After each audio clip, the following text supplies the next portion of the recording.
जी बिस्मिल्लाहिर्रहमानिर्रहीम।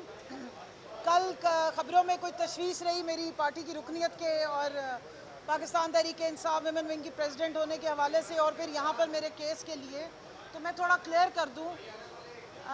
जब reserve seats के लिए कोई भी कैंडिडेट जो है वो पार्टी नॉमिनेट कर सकती है। जब मैं कैंडिडेट बन जाऊँगी, जब ये हमें अगर सीटें एलोकेट करेंगे, तो उस वक्त मुझे अपने फॉर्म दोबारा जमा कराने पड़ेंगे। ये प्रोसेस है। साथ मुझे पार्टी एफिलिएशन एफिडेविट भी उस वक्त भी जमा कराना पड़ेगा। तो जिनको अभी से तकलीफ़ है और बिलखसूस हमारे इलेक्शन कमीशन को, जिनको पीटीआई के टाइम पे हर चीज़ का प्रॉब्लम हो जाता है, जिसके नाम के साथ पीटीआई लिखा हुआ उससे उनको मसला हो जाता है, उसकी वो रुकनीत के लिए पहले ही उछलना शुरू हो जाते हैं कि जी ये पीटीआई के हैं तो ये किसी और जगह नहीं हो सकते। तो पहली बात तो ये कि पीटीआई और एसआईसी अब एक ही चीज़ है।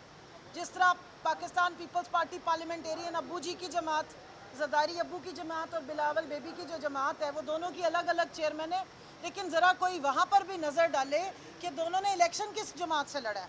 ना वहाँ पे चेयरमैन पे फपकी कसी जाती है, ना वहाँ पर कुछ और कहा जाता है। उधर तो ज़ुबान में भी बामुलाइजा आ जाता है और यहाँ हमारे नाम लेते हुए भी इनकी ज़ुबानें डगमगाती हैं।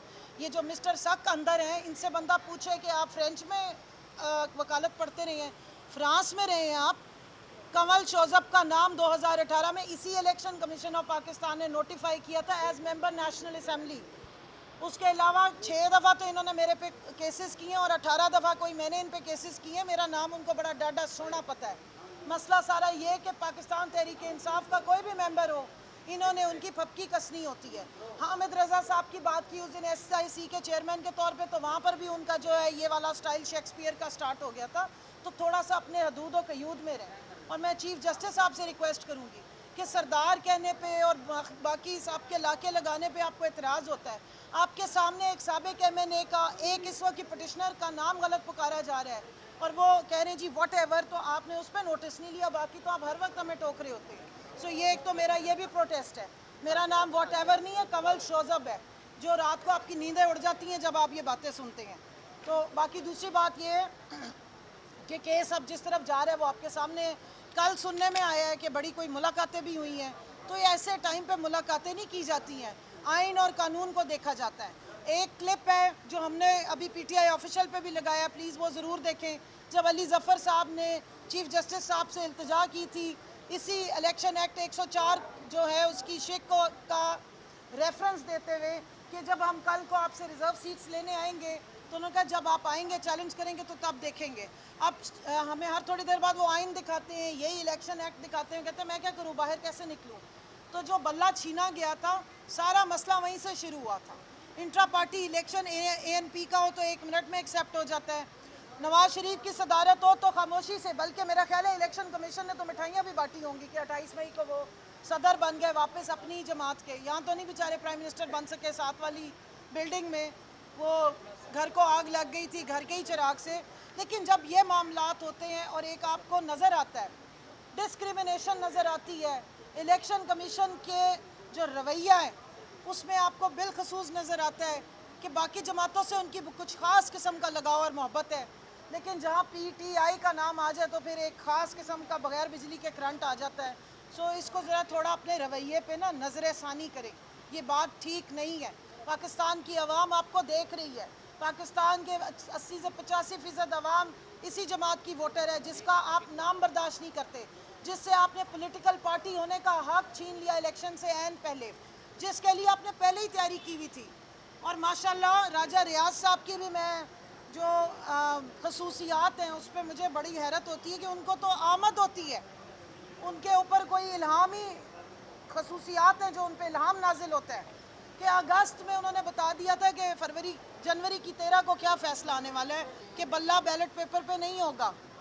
तो अब अगली भी राजा रियाज साहब से फिर जाके पूछें या इलेक्शन कमीशन से पूछना है कि ये स्पेशल इलामी ताकतें आप ही के लोगों को क्यों आती हैं। बाकी जो कल बुलाया गया गौहर साहब को, मैं वो भी वाजे कर दूँ। इलेक्शन एक्ट में भी मौजूद है एक कैंडिडेट मैक्सिमम 4 अपने पेपर्स जमा करा सकता है। और उसकी लॉजिक पूछी जा रही थी, उसकी लॉजिक ये है कि अगर एक सेट ऑफ पेपर आपका रिजेक्ट हो जाए तो आप कैंडिडेट होने से फारिग हो जाते हैं। 4 पेपर्स आप जमा कराते हैं, आपका एक सेट पे एतराज़ होता है एक प्रपोजल सेकेंडर पे इतराज़ होता है तो आप अपना दूसरा सेट आगे कर देते हैं।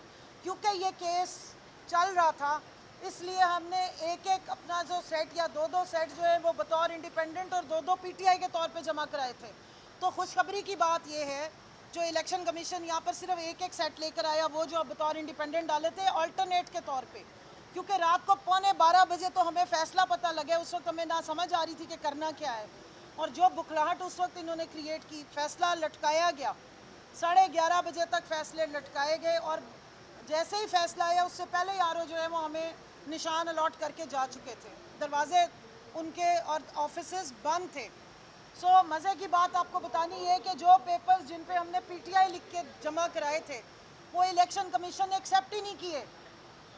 वो वाले फॉर्म्स हमारे पीटीआई के या तो लोगों के रिजेक्ट कर दिए या उठा के इन्होंने साइड पे फेंक दिए। इन्होंने पहले ही हमें कह दिया था, मैं बतौर आपको कैंडिडेट जो पीटीआई से रिजर्व सीट के लिए मैंने पेपर फाइल किए थे तो इन्होंने हमारे पेपर्स लेने से पहले इनकारी थे। बड़ी मुश्किल हमने अपने पीटीआई के पेपर सबमिट कराए थे। फिर इन्होंने हमसे लिस्टें लेने से इनकार किया था पंजाब के इलेक्शन कमीशन ने। और जो काजी साहब की वो वीडियो क्लिप में भी बात करें, हम अदालत में उस वक्त भी गए हैं। लाहौर हाई कोर्ट में हमारे 2 से 3 केसेस पड़े हुए थे। जिस वक्त यहाँ से बल्ला इन्होंने ख़त्म किया उन्होंने कहा जी आपका मैटर इन्फेक्शियस हो गया, क्योंकि आपने फैसले में लिख दिया और इलेक्शन कमीशन ने बता दिया कि जनाब वही आइनी इदारा जिसको कल बताया जा रहा था कि वो खुद मुख्तार है, वो बड़ा ज़बरदस्त एक आइनी इदारा है, उसके आगे मतलब बहुत एहतराम से हमें गुजरना चाहिए, बल्कि इलेक्शन कमीशन कहते हुए भी आंखों को चूमना चाहिए। इतना बड़ा माशाल्लाह बहुत उसकी इज़्ज़त और तकरीम है, आवाम से बहुत मोहब्बत कमाई है उन्होंने, बड़ी ज़बरदस्त सर्विसेज दी हैं। ऐसे ऐसे इलेक्शन करवाए हैं कि बाहर से लोग आ रहे हैं ऑब्जर्वेशन करने के, कैसे इतने अच्छे इलेक्शन करा लेते हैं। सो उसी इदारे की मेहरबानी ये है कि जहाँ पीटीआई की लिस्टों की बात हुई उन्होंने मना कर दिया। पहले ही उन्होंने सोचा हुआ था कि इसको जमात को बतौर इंडिपेंडेंट हम लेंगे, इनको हमने बतौर जमात इलेक्शन नहीं लड़ने देना। जो कल की पेशी से पहले डिस्कशन चल रही थी वो इंतहाई रेलिवेंट थी। पाकिस्तान तहरीक इंसाफ एक पॉलिटिकल पार्टी है, आपने हमसे सिर्फ बल्ला छीना था, आपने हमसे इलेक्शन का राइट कैसे छीन लिया। इसी हिसाब से मेरा कैंडिडेचर जो है ये इस्टेब्लिश होता है। और जो इलेक्शन कमीशन कह रहे हैं इनका लोकस स्टैंड आई नहीं, ये बिल्कुल है। आप चेक करें कि 22 तारीख को और 24 तारीख को जो लिस्टें जमा हुई थी, जो हम अदालत में गए हुए हैं आपके खिलाफ, उसमें नाम किसका पार्टी ने लिख के दिया हुआ है।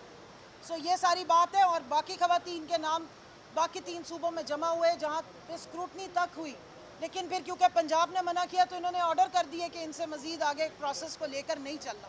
सो ये बातें अगर खुलेंगी और पुराने क्लिप्स इसी अदालत के सामने सुनाए जाएंगे तो बात बहुत आगे तक जाएगी। और मैं चाहती हूँ, मेरी रिक्वेस्ट है इस बेंच से कि इसको जल्दी में जल्दबाजी मत करें। शायद एक आधे किसी को जल्दी होगी, बाकी किसी को जल्दी करने की ज़रूरत नहीं है। आप 2-3 महीने सुकून से इसको चलाएं, ज़रा वाज़े कर दीजिए, आइन की तशरीह पूरी करें। ये जो आपको नज़र आ रहे हैं ना एम्बिग्विटी, ये सिचुएशन आगे आने वाले वक्तों में शायद ज़्यादा बढ़ जाए। हो सकता है पाकिस्तान में कॉन्सेप्ट ही इंडिपेंडेंस का रह जाए जो जमातों के साथ सलूक होता है इलेक्शन में। सो इस इलेक्शन कमीशन पे मत रहना, इस आइन को इस्टेब्लिश करें, इस जमहूरियत को इस्टेब्लिश करें, आवाम की जो वोट का तकद्दुस है उसको इस्टेब्लिश करें, और प्रोपोर्शन ऑफ रिप्रेजेंटेशन जो किसी भी पार्लियामेंट्री स्टाइल ऑफ डेमोक्रेसी की रूह होती है उसको इस्टेब्लिश करें प्लीज़, क्योंकि आइन की गार्डियनशिप आपके ज़िम्मे है। आइन को ट्रू लेटर एंड स्पिरिट में इम्प्लीमेंट करवाना आपका काम है। आपके पास हम बतौर साइल आए हैं, अगर हम आपके पास ना आए तो फिर हम किसके पास जाएं। ये सुप्रीम कोर्ट है, पाकिस्तान की सबसे बड़ी अदालत है। अगर यहाँ से इंसाफ नहीं मिलेगा, अगर यहाँ बात नहीं सुनी जाएगी, अगर यहाँ अवामुन्नास के हक़ की बात नहीं होगी जो फाकुम ऊपर लिखा हुआ है और उसके ऊपर हुक्म नहीं होंगे, तो फिर कहाँ पर होंगे। फिर आप कहेंगे कि जी चौकों पे खड़े हो जाते हैं प्रोटेस्ट करने, या फिर बाहर जाके जो है वो प्रोटेस्ट, वो भी दुनिया का रिवाज है। पीसफुल प्रोटेस्ट पूरी दुनिया में होते हैं, पाकिस्तान में नहीं होते। पाकिस्तान में ज़ुबान बोलने पे पाबंदी है, या शायरी करने पे पाबंदी है, या नसर कहने पे पाबंदी है। उसके बाद जो हालात बनते हैं वो आप सबको ही पता है। शायर जो हैं वो भी गायब हो जाते हैं, चिल्लों पे चले जाते हैं। पॉलिटिशियंस को पता नहीं कौन कौन सी जगहों पे चिल्लों पे भेजा जा रहा है। तो ये सारे मामलात जो हैं ये आपके देखने वाले हैं। इन्हीं अदालतों से हमें उम्मीद है और इन्हीं अदालतों से हम इंसाफ के मुतकाज़ी हैं। शुक्रिया जी।